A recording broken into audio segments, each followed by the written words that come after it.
Hello friends, स्वागत है मेरे चैनल अल्फ़ा बीएड क्लासेस पे। और आज की वीडियो में हम लोग पढ़ने वाले हैं वैदिक सभ्यता के बारे में। मोस्ट इंपॉर्टेंट रहेगा वैदिक सभ्यता। बहुत ज़्यादा सवाल इससे भी आता है फ्रेंड, आपको देखने को हिस्ट्री से। तो चलिए शुरू करते हैं। सबसे सबसे पहला अगर आपको बात जानना है कि वैदिक सभ्यता कैसी थी, तो याद रखना है वो ग्रामीण सभ्यता थी। मैंने बताया था कि हड़प्पा सभ्यता कैसी थी, तो वो शहरी सभ्यता थी। लेकिन जो आपकी वैदिक सभ्यता कैसी है, तो ग्रामीण सभ्यता, ये बात आपको याद रखना है।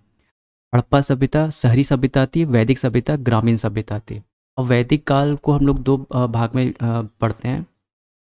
एक है पूर्व वैदिक काल। तो आपसे डेट पूछता है कि पूर्व वैदिक काल कब से कब तक था, तो 1500 ईस्वी से 1000 ईस्वी तक पूर्व वैदिक काल था, याद रखना है।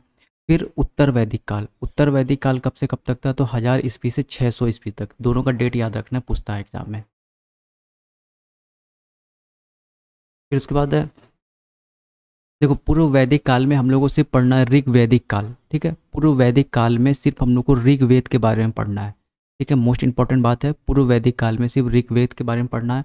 और उत्तर वैदिक काल में तीनों अन्य तीन वेद थे, जैसे जो सामवेद थे, यजुर्वेद थे और अथर्ववेद थे। इन तीनों को हम लोग को उत्तर वैदिक काल में पढ़ना है। आपको याद रखना है वैदिक काल को दो भाग में डिवाइड किया गया है। एक पूर्व वैदिक काल, जिसमें सिर्फ हम लोग को ऋग्वेदिक यानी ऋग्वेद के बारे में पढ़ना है।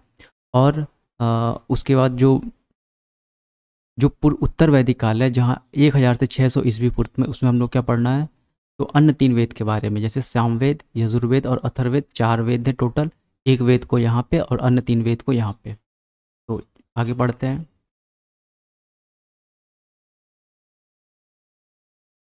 लो, देखो सारे वेदों का निर्माता आर्य को कहा माना जाता है। सारे वेदों का निर्माता किसको माना जाता है, आर्य को माना जाता है। आर्य का मतलब क्या होता है, श्रेष्ठ।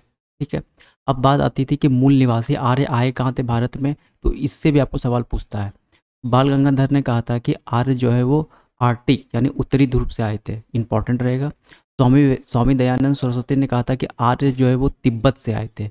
एक मैक्स मूलर थे, यूरोप के थे, उन्होंने कहा था कि आर्य जो है वो मध्य एशिया से आए थे। तीन बात आपको याद रखना है कि मूल निवासी कहाँ के थे आर्य, तो बाल गंगाधर तिलक ने क्या कहा था, आर्टिक उत्तरी ध्रुव से। स्वामी दयानंद सरस्वती ने क्या कहा था, तिब्बत से। मैक्स मूलर ने क्या कहा था, मध्य एशिया से आए थे। चलिए आगे बढ़ते हैं। अब इंपॉर्टेंट पॉइंट ऋग्वेद से हम लोग पढ़ लेते हैं। ठीक है, तो ऋग्वेद सबसे प्राचीन वेद है। सबसे पुराना वेद कौन सा है, तो ऋग्वेद है। इसके संकलनकर्ता कौन है, तो कृष्ण द्वैपायन और वेद व्यास। नाम याद रखना है, कौन सा संकलनकर्ता कौन है, या तो वेद व्यास और कृष्ण द्वैपायन, दोनों इनके संकलनकर्ता थे। ठीक है, सबसे प्राचीन सबसे पुराना वेद कौन सा है, तो ऋग्वेद है। फिर इसमें कितने मंडल और कितने सूक्त हैं, ये भी पूछता है। तो 10 मंडल हैं और 1028 सूक्त है। कितने हैं, 1028 सूक्त है या मंत्र है, और 10 मंडल है। अब ऐसे कैसे याद रखना है, देखो यहाँ भी 10 है और यहाँ भी 10 है, तो 10 मंडल 10 मंडल।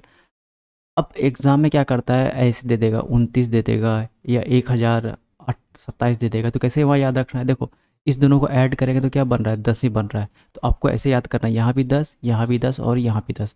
तो 10 मंडल और 1028 सूक्त है। सूक्त मतलब क्या होता है, मंत्र होता है। चलिए आगे बढ़ते हैं।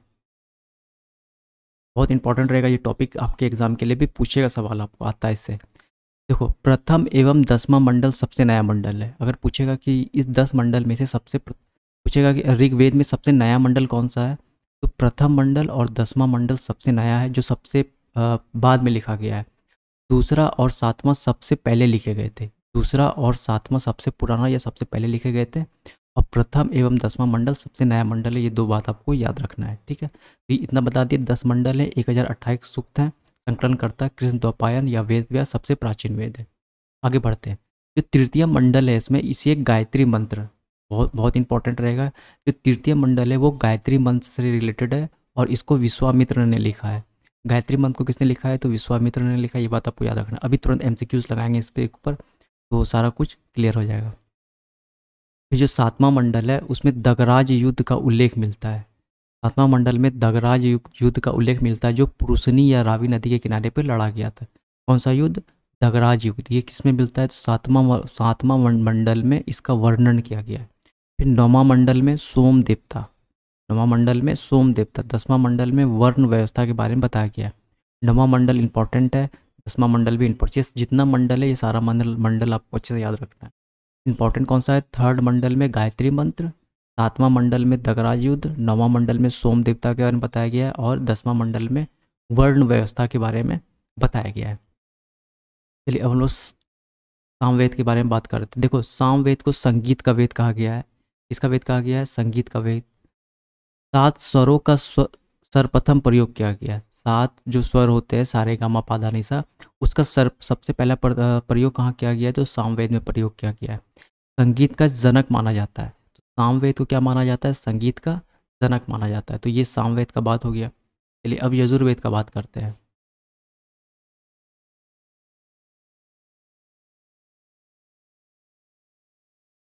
देखो यजुर्वेद में यज्ञ के विधियों का वर्णन किया गया है। यजुर्वेद में किसके विधियों का? तो यज्ञ के विधियों का वर्णन किया गया है। गंध और पदों का वेद है।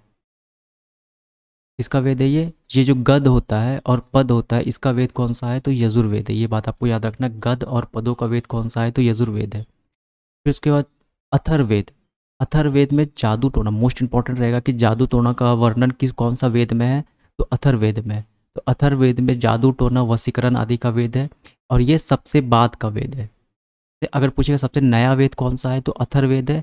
सबसे पुराना वेद कौन सा है? तो ऋग्वेद है। दो बात आपको याद रखना है।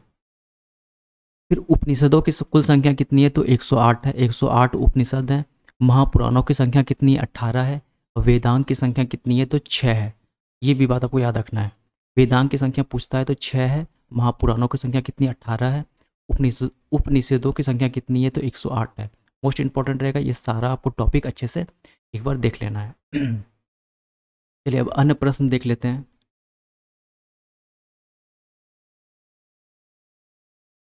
देखिए अन्य प्रश्न में इंद्र को जो है उसे प्रमुख देवता माना गया है। प्रमुख देवता कौन थे? तो इंद्र थे। 250 बार श्लोक आया है इनका, इंद्र का। इंद्र को पुरंदर शब्द का प्रयोग किया गया है। इंद्र के लिए पुरंदर शब्द का, ये शब्द याद रखना है, पुरंदर शब्द का प्रयोग किया है। इसको कहा जाता है किला को तोड़ने वाला। क्या कहा जाता है? किला को तोड़ने वाला। तो सबसे प्रमुख देवता कौन थे? तो इंद्र थे। 250 बार श्लोक आया है और इसको पुरंदर शब्द कहा गया है। ठीक है, पुरंदर शब्द जो है वो इंद्र देवता के लिए प्रयोग किया गया है, जिसका मतलब क्या होता है? किला को तोड़ने वाला। फिर उसको अग्नि, अग्नि को मध्यस्थ देवता कहा गया है। 250 बार श्लोक आया और दूसरा प्रमुख देवता है। मोस्ट इंपॉर्टेंट रहेगा ये भी दोनों। फिर सविता, सविता चमकता सूर्य और जिसके लिए गायत्री मंत्र का प्रयोग किया गया है। सविता को चमकता सूर्य जिसके लिए गायत्री मंत्र का प्रयोग किया गया। दो बात आपको याद रखना है ये। फिर सोम, सोम को जो है वो वनस्पति का देवता कहा गया है।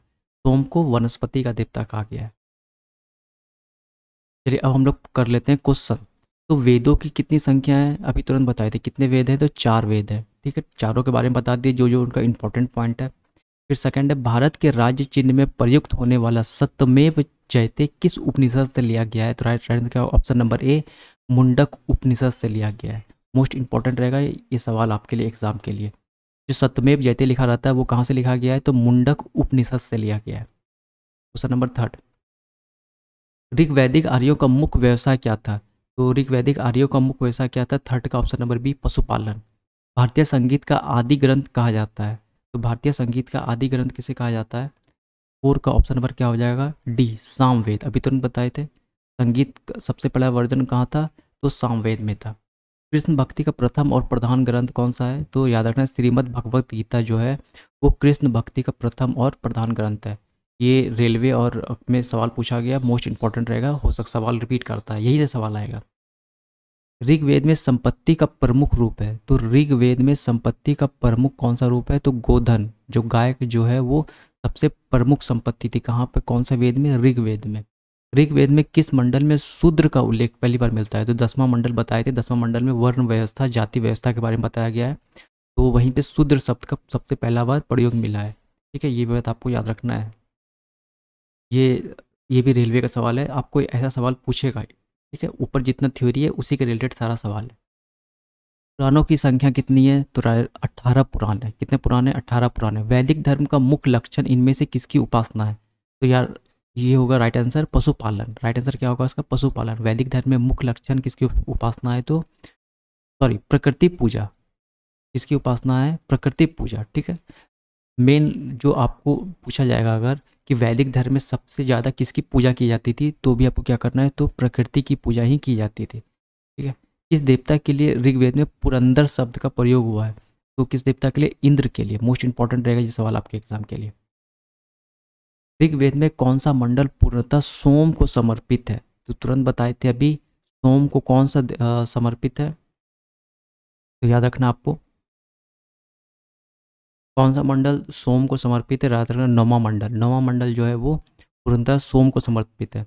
प्रसिद्ध 10 राजाओं का युद्ध दगराज युद्ध किस नदी के तट पर लड़ा गया था? तो राजस्थान क्या होगा? पुरुषनी नदी के किनारे। ठीक है, पुरुषनी नदी या रावी नदी, दोनों नाम आप याद कर सकते हैं।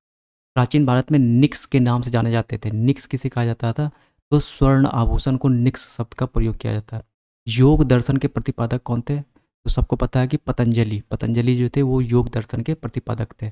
इतने बार यूपीपीसीएस में ये सवाल पूछा हुआ है और इम्पॉर्टेंट रहेगा। प्राचीन व्याकरण अष्टाध्यायी के रचनाकार हैं? तो राजस्थान क्या होगा? पाणिनि। पाणिनि ने जो था वो व्याकरण, प्राचीन व्याकरण अष्टाध्यायी को लिखा था। निम्नलिखित में कौन सी स्मृति प्राचीनतम है? तो मनु स्मृति जो है वो प्राचीनतम है। आदि काव्य की संख्या किसे दी गई है? तो रामायण को क्या कहा जाता है? आदि काव्य। प्राचीनतम पुराण है, कौन सा पुराण है? मत्स्य पुराण सबसे पुराना पुराण है। ऋग्वेद में सबसे पवित्र नदी कौन है? तो सरस्वती है। मोस्ट इंपॉर्टेंट रहेगा ये। सबसे पवित्र नदी कौन सी है? सरस्वती है। मनु स्मृति मुख्यतः संबंधित है, तो मनु स्मृति किसे संबंधित है? समाज व्यवस्था से। किससे है वो? समाज व्यवस्था से। गायत्री मंत्र की रचना किसने की थी? तो विश्वामित्र ने की थी। इंपॉर्टेंट है, ये सवाल वही बताए थे। ऋग्वेद में सूक्त कितने? अब यहाँ पे कंफ्यूज नहीं होना है। देखो यहाँ भी 10 है, ये टोटल क्या है? 10। तो ऑप्शन नंबर सी क्या होगा? Right answer. तो 1028 सूक्त है। जी पीसीएस 2012 का सवाल है। पूर्व वैदिक आर्यों का भारत का प्रमुखता था? तो प्रकृति पूजा और यज्ञ। पूर्व वैदिक आर्यों का धर्म क्या था? तो प्रकृति पूजा और यज्ञ। पूर्व वैदिक या ऋग वैदिक संस्कृति काल किसे माना जाता है? तो 1500 ईसा पूर्व से 1000 ईसा पूर्व तक। उत्तर वैदिक संस्कृत का काल किसे माना जाता है? उत्तर वैदिक तो 1000 से 600 ईसा पूर्व तक। ये अंतिम सवाल था। आप इस वीडियो में इतना है, तो काफ़ी इंपॉर्टेंट मैंने सारा सवाल बता दिया है। तो ठीक है, थैंक यू।